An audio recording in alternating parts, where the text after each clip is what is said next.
ఓం నమస్తే. ఆత్మీయులకు దేవదేవుని ఆశీస్సులు. కృష్ణం వందే జగద్గురుం. భగవద్గీత ధ్యాన శ్లోకములు.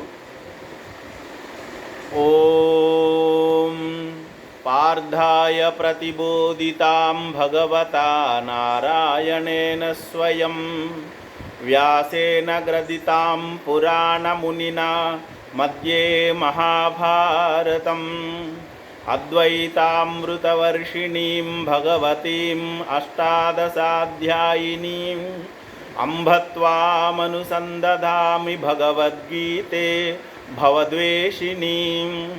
భగవద్గీతే భవద్వేషిణీం నమోऽस्तु ते వ్యాస విశాలబుద్ధే పుల్లారవిందాయ తపత్రనేత్ర येन त्वया भारततैलपूर्णः प्रज्वालितो ज्ञानमयप्रदीपः प्रपन्नपारिजाताय तोत्रवैत्रैकपाणये ज्ञानमुद्राय कृष्णाय गीतामृतदुहे नमः वसुदेवसुतं देवं कंसचानूरमर्दनं देवकी परमानन्दं कृष्णं वन्दे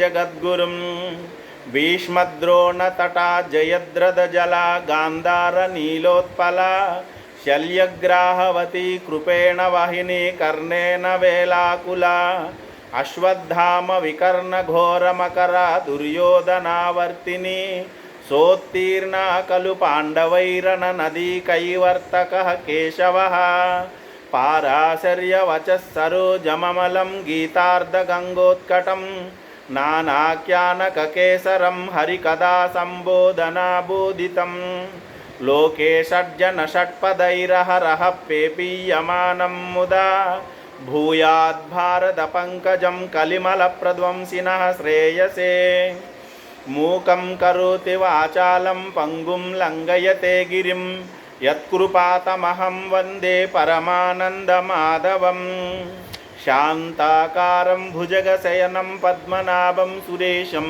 विश्वाधारं गगनसदृशं मेघवर्णं शुभांगं लक्ष्मीकान्तं कमलनयनं योगिहृद्यानगम्यं वन्दे विष्णुं भवभयहरं सर्वलोकैकनाथं यं ब्रह्मा वरुणेन्द्ररुद्रमरुतः स्तुन्वन्ति दिव्यैस्तवैः वेदै साङ्गपदक्रमोपनिषदैर्गायन्ति यं सामगाः ध्यानावस्थिततद्गतेन मनसा पश्यन्ति यं योगिनो यस्यान्तं न विदुःसुरासुरगणा देवाय तस्मै नमः.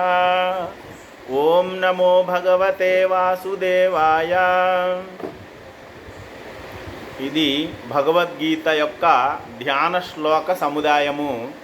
ఈ శ్లోకాలలో మరి ముఖ్యంగా అంతరార్థాన్ని తెలుసుకోవలసిన అవసరం ఉన్న శ్లోకాలు మొట్టమొదటిది చిట్ట చివరిది. పార్థాయ ప్రతిబోధితాం అనే శ్లోకము, యం బ్రహ్మా వరుణేంద్ర రుద్ర అనే శ్లోకము, ఈ రెండింటి యొక్క భావార్థాలను మనం చక్కగా తెలుసుకోగలిగితే భగవద్గీతలో ఉన్న ఆ దాగిన రహస్యం ఏదో మనకి చక్కగా అర్థమవుతుంది. ఇక్కడ ఏం చెప్తున్నారంటే నారాయణేన స్వయం. భగవద్గీతని చెప్పింది శ్రీకృష్ణుడు, విన్నది అర్జునుడు. అయితే శ్రీకృష్ణ పరమాత్మని ఇక్కడ నారాయణేన స్వయం, నారాయణ నామంతో ఆ స్వరూప స్వభావంతో పిలుస్తూ ఉన్నారు. పార్థాయ ప్రతిబోధితాం. పార్థుడు అనగా అర్జునుడు, అర్జునునికి బోధించబడినావు. ఇక్కడ భగవద్గీతను ఉద్దేశించి మాట్లాడుతున్నారన్నమాట. ఓ భగవద్గీత, నీవు నారాయణుని చేత స్వయంగా అర్జునునకు బోధించబడినావు. మరి పురాణ సంబంధమైన మహర్షి అయిన వ్యాసుని చేత మహాభారతంలో ఆ యుద్ధరంగంలో మధ్య నువ్వు చేర్చబడినావు అని చెప్పేసి అక్కడ చెప్తా ఉన్నారు.